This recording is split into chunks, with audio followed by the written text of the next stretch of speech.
We're very close to the release of one of my most anticipated games of this year.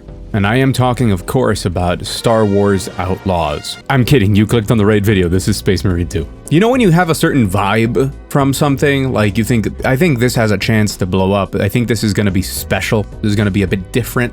That's what I'm getting from Space Marine 2. And there's many reasons for that feeling, although I do have some reservations, I do have some things that I'm not quite on board with, but that's why I'm making this video, to talk about all of those things. So hi, I'm Mugthief. If you're new here, welcome. And if you're not new, thank you for coming back. Let's get into it. Space Marine 2 is the sequel to Space Marine. I know, that's a shocker, but it's important that it's a direct sequel to a very old game now, surprisingly, which I've been playing recently. It still holds up, it's great. It continues the story from that game and the story of Titus in a campaign that is meant to be about 10 to 12 hours that is playable in 3-person co-op. But there's also 2 other modes in the game. I'm getting a bit ahead of myself. Let's start talking about what the game actually is, like how you play the game, and then we'll get into all of the progression systems, the different modes, and all of the different things that they've crammed into this game. And for me, the most important one is what the game is putting forth as its core gameplay.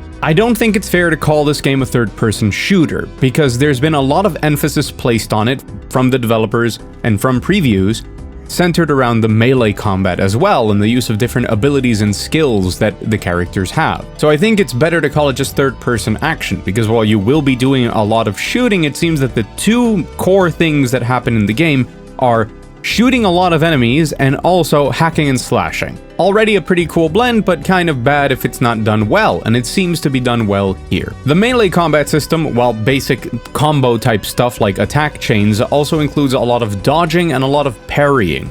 And sometimes those parries are telegraphed by the enemies, you know, like a little shining thing to tell you, hey, parry now, very Batman-like if you want.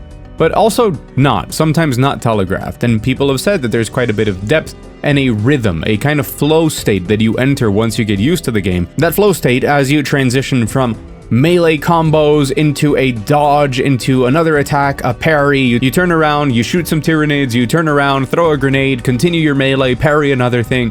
And this is, well, it doesn't sound like revolutionary or anything. It does sound very engaging. It sounds like something that when you're in it, when you're flowing in the game that way, you're going to be having a great time. And it is, in my opinion, unique enough. That melee combat system, by the way, also includes like executions from Doom. Like when an enemy is glowing because they're at low HP, you can do an execution. If I'm not mistaken, it can either take out a big chunk of health from the bigger enemies, or it just executes them if they're at low health, and doing so replenishes your armor. So yes, just Doom, a little bit of extra Doom flavor in there. I don't know if you know this about me, but I will always applaud more Doom. Hot take, the new Dooms are pretty good. The other side of this seems to be bosses and encounters that are a little bit more prepared. You know, the usual things you'd expect in a campaign, be that a sniping mission, or a mission with some certain gimmick, or a turret section, or something like that. And then finally the bosses, which have been reported to be a little bit more raid-like. Like they have certain mechanics that they have, that you need to dodge a certain way or prepare a certain way for a certain phase of the boss. You need to mix your shooting and take advantage of openings for your melee attacks, and all of that just looping over and over again during the gameplay. So again, it's not setting the world on fire, but I think there's a very solid combination of inspirations and systems here to create that fun of a game. The developers behind the Saber Interactive previously made World War Z, where they patented their own swarm tech to have the screen fill with, hundreds and hundreds of enemies, which suits 40K perfectly. So at least from the footage that we have available, it seems like a lot of the combat encounters will fluctuate between gigantic hordes of enemies that seems like a mix of shooting with a little bit of Dynasty Warriors and a little bit of Sekiro parries or Batman-esque combat all mixed up, to some more traditional third-person shooter type encounters, some more hack and slash encounters against bigger enemies, but all of that combined to me sounds great. Sometimes a game doesn't need to set the world on fire, it just needs to do what it does really well, and that's kind of the feeling I'm getting here. Helldivers plus Batman plus Gears of War plus Left 4 Dead plus more stuff plus Doom. I mean, come on. It sounds like it has just the right amount of complexity to reach a satisfying point while being simple in a very fun way that gives a lot of space to what I think most people are going to be drawn to the game by, which is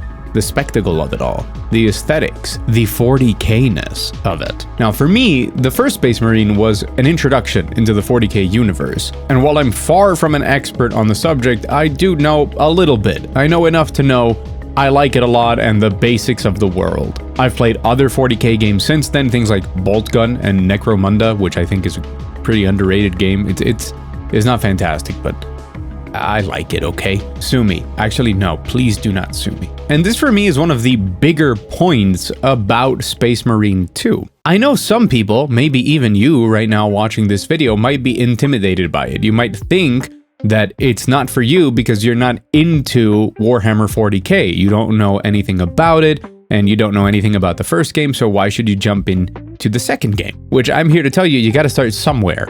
And why not start with the coolest looking one of all of the games and media and things surrounding the universe, right? But more than that, I think that the overall presentation, including how faithful it is of this game, how just absolutely badass and satisfying it looks to play, and to use your hammer, some people might even call it a warhammer, as you jump up into the air and slam down into the enemy, and you see all the gore flying everywhere as you take on literal hundreds of Tyranids. I think that's enough to sell people on it, even if they know nothing about 40K. And the moment you get curious about it and you start investigating a bit into 40K, I think it's going to have a very similar effect to something like Baldur's Gate 3. Obviously not to the same extent. I don't expect this game to be that big or close to that big, but there are parallels here that are interesting. BG3 opened a ton of people up into the world of Dungeons and Dragons and into what role-playing is and the things in that universe, and got them interested in it or either down a rabbit hole or for the long term.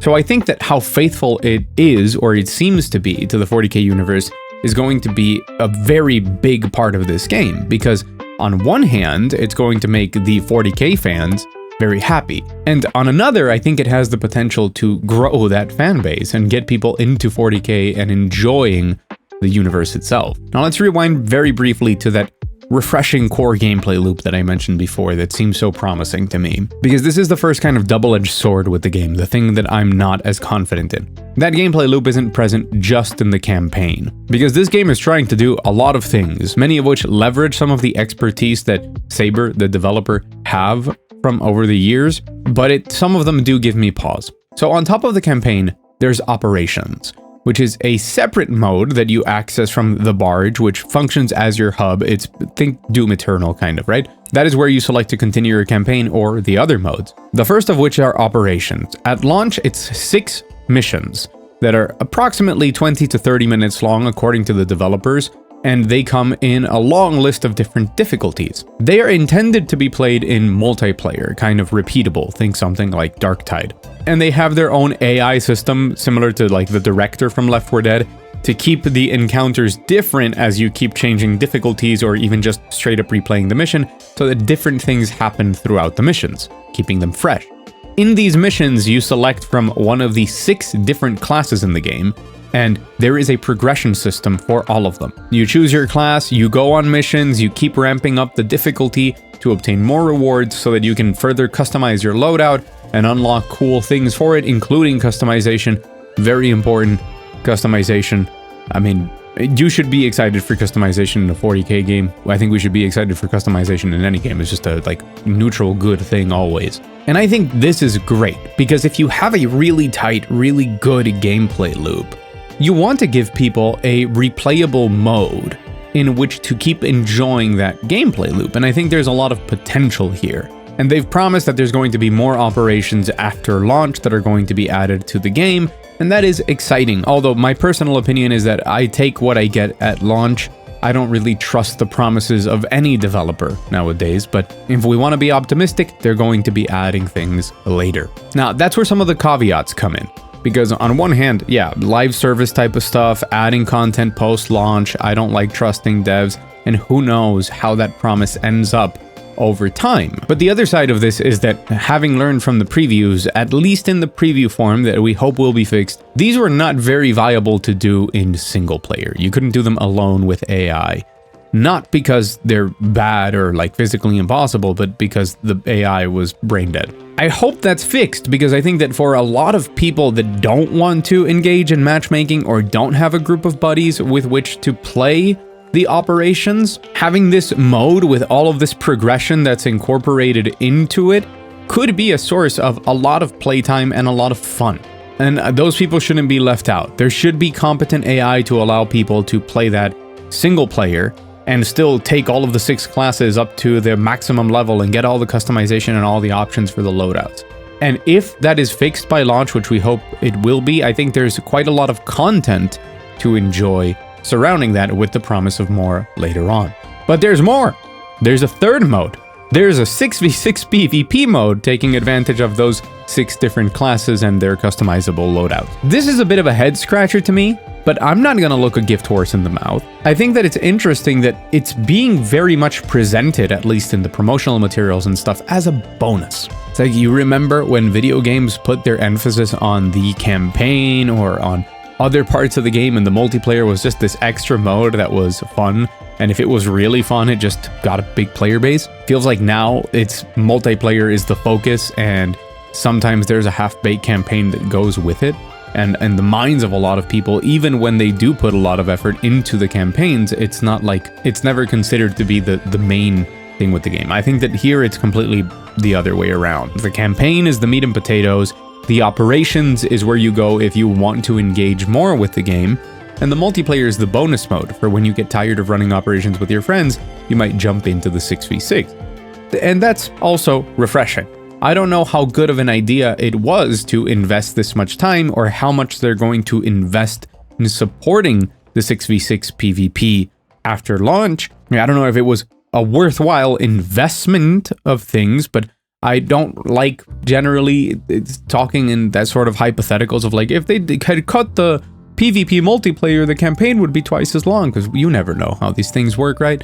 But I do think that maybe its resources not the best spent, but it's still exciting to me that probably it's gonna be a lot of fun. It's gonna be this extra thing that maybe you get to enjoy, and it's not there to try and suck your soul out, and a big focus of like they're launching a big class-based shooter. It's just, hey, this is here, have some fun with the other people who are playing this game. And so there's like good and bad to it, but I kind of am glad it's here, and I'm hoping for a certain retro, nostalgic vibe from this multiplayer. It kind of gives Gears of War vibes a bit, because, you know, it's 40k, so there's a little bit of a aesthetic crossover there to a degree in the like character weight and weapon weight and things like that. So there's a lot of stuff in this game, and as I've explained already, I do think it has the potential to break through, and partially because Saber has said many times that this is their baby, this is their passion project. Saber has been a pretty competent developer. Here on screen, I'm showing you a bunch of the games they've made.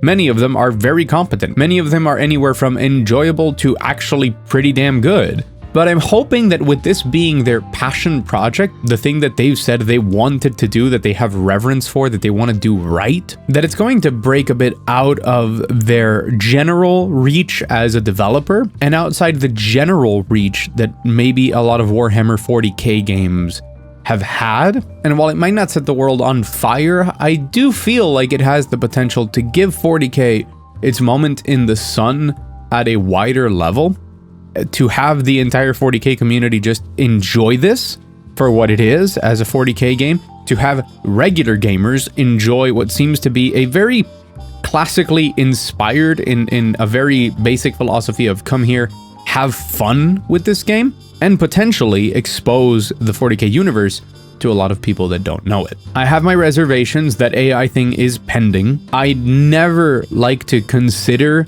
the live service future or the potential content that they're going to add into a game into my evaluation of a game, especially when telling somebody if they should buy the game or not. But I feel like at the moment, it's going to strike a decent balance of feeling like a complete game that's just going to have more stuff on top, instead of feeling like a game that isn't all the way there yet, However, that's me being very optimistic. And I also do not like the pre-order scheme, but that's me. I don't like the practice of giving early access to people who pay more. I understand why it makes sense. I understand why it's a very compelling thing to make money with. But the more and more common this practice becomes, the more often I feel that what you're telling people is that if they don't buy the super big edition, they get to play the game late for full price. And that's a horrible feeling to have as a consumer. It's a practice that I don't like. I understand why it's happening. And I also understand why developers that maybe don't traditionally blow the world up with their releases really want to maximize their option, right? Like they want to take advantage of the hardcore within their niche. I don't know if I should take that as it's even worse there or it's more understandable. I don't know. Let me know in the comments below. But that's basically my primer on everything with Space Marine 2. I'm definitely going to be playing the game. I'm going to be doing a big fat review of it. I'm just honestly excited to see where it goes because it just looks like a hell of a good time and I'm in the mood for that right now. I've got one more video on this topic coming up, which is my review of Warhammer 40K Space Marine 1. So subscribe. I've also promised my girlfriend, who has been begging me to cut my hair, that I would cut my hair at 50,000 subscribers. So please help make my girlfriend happy. Yes, this is really her. Why would you ever doubt that? And let me know anything else that you would like to see down in the comments below while you're at it. I've been Mugthief. Thank you so much for watching. Extra special thanks to my patrons up on the $1 patron wall. You can check that out in the description below, or while you're heading down there, if you have the moment, hit the like button. Helps a ton. And as always, I'll see you again very soon.